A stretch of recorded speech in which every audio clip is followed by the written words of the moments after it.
Welcome back, ladies and gentlemen, to another JVS movie review. Today, we are bringing you the latest from 20th Century Studios, which is formerly known as Fox 20th Century, Free Guy, starring Ryan Reynolds, Jodie Comer, Little Rail, Joe Curley, I think I'm saying his name right, sorry about that, and Taika Waititi. And here is the synopsis for Free Guy. A bank teller called Guy realizes he's a background character in an open world video game called Free City that will soon go offline. So, very quick backstory on Free Guy and how this movie became made. For all that don't know, this was one of the last films that was in pre-production when Fox sold to Disney. And this in its concept is a completely realized idea from the execs and everybody at Fox right before they sold off to Disney. And then this movie managed to go into production with Disney after the fact.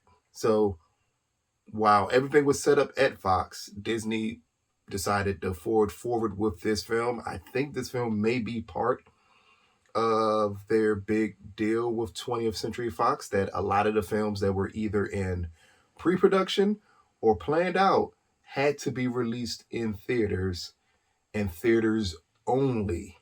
That's why we got New Mutants in theaters. I think that's why we got Dark Phoenix in theaters. It's most like that. I want to say that's why we're getting this in theaters and this not dropping on Disney Plus. But I said all that to say this film feels like a Fox film. It feels like, if you are very reminiscent of the Fox films in the mid 2000s, the ones that were super on the heart scale, like that they would add a romantic comedy into the middle of a film just to add that extra element to it. This is that. This is what Free Guy is. Free Guy is Ready Player One with a romance story that makes more sense. That's the best way to put it here. As we're introduced to the character Guy as just, while it's on a video game, we don't get introduced to him as a video game character up front. We get introduced to him and this world and just the craziness and everything that surrounds this world. And we get a really good, heartwarming, subtle performance from Ryan Reynolds. That's something that, again, we have not seen in a while from him. A lot of people tend to want him to play the over-the-top character, but this one is a lot more subtle, more closer to the film he did with Sandra Bullock, it is slipping my mind right now. But it's in that frame of that type of romantic comedy type of character that we get from Ryan Reynolds in this film. And for this film, it works really, really well. And then we are introduced to Millie, who's played by Jodie Comer, and her ex-boyfriend in this film, or ex-partner in this film, played by, I'm going to say, Joe Kearney, Keys.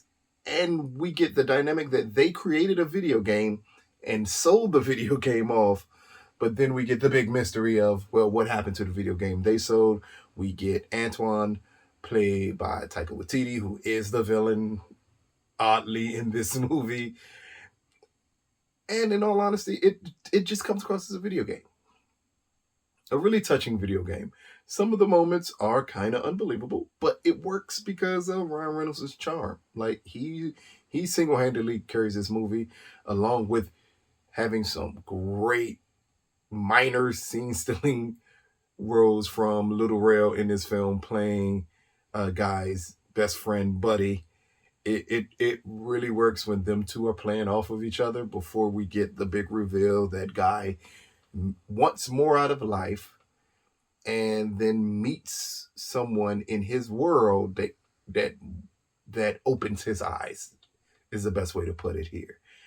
And from there, we get a really touching action type of film, but still something that is very much in the romantic comedy genre.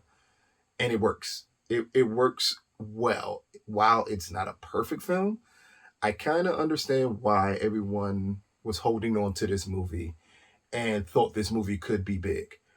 because this is, to me, the true coming out for Ryan Reynolds away from Deadpool, because that's what we've been waiting for a while now. While Deadpool is great and the character is great and the films were great at Fox, I think they realized at that time they needed to show Ryan in a different light and something that worked more for him as an actor. And that's what Free Guy is. Free Guy works on every level. Again, it tones down the Ryan Reynolds that you got from Deadpool, from Waiting. I think that's the other film he was in where he played the waiter. Uh, or any other thing where he was just the silly, over the top character.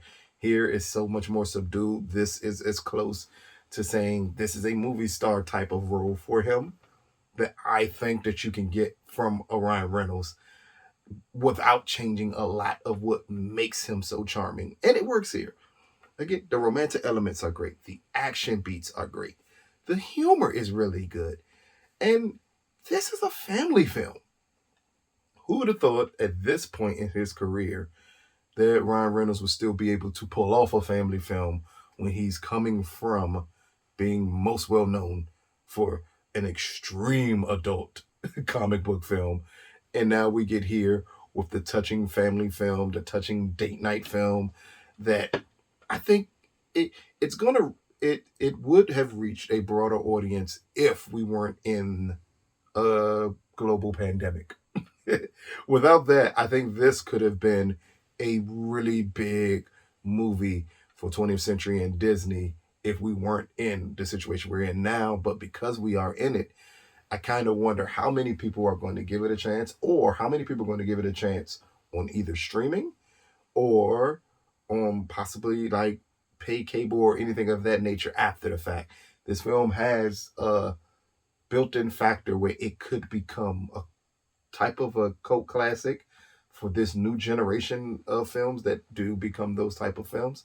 I think this one could become that, because I don't know if a lot of people are going to rush to the theaters to go see it. But the ones who will go see it in the theaters will thoroughly enjoy it. And again, this is the best family film of the year. From all the animated films we've gotten, from the Jungle Cruises that we've gotten, Free Guy's the best family film of the year, and one of the best films of the year for checking out. So, Free Guy, starring Ryan Reynolds. It comes out August the 13th in theaters only, which is amazing. But I'm not 1,000% sure, but I'm almost sure that Disney Plus does not have the streaming rights to this one. I wonder, maybe this deal with 20th Century, maybe the streaming rights are still under HBO Max, but that's neither here nor there because you can only catch this in theaters. So out of a possible 10, I'm going to give Free Guy an 8.5 out of 10. Again, this is a really good family film, touching date night film. A good chunk of action is in this film to keep you interested. It pulls off the double whammy of being able to be extremely romantic and still be action heavy, and it all work together and be super touching with a grade A performance from Ryan Reynolds. So check it out. Let us know what you think about this movie. This has been another JVS movie review. Peace, people.